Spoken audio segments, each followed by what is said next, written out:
Hi guys, welcome back to a new episode of Finance and Crypto Guide. Today in this video, I'm going to show you how you can log into your Wallet HR's account. Keep watching the video till the end. To log into your Wallet HR's account, firstly go ahead and launch open your Google search.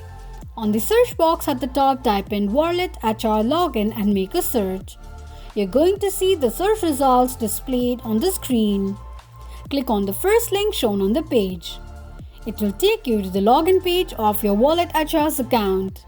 Enter your username and password associated with your Wallet HR's account and tap on Login. Tick mark on the box that says Remember Me in case if you want your ID to be remembered next time you log in.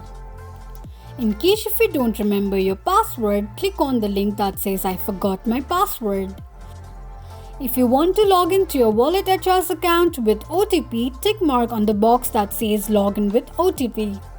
This is how you can log into your Wallet HR's account quickly and easily just in few steps.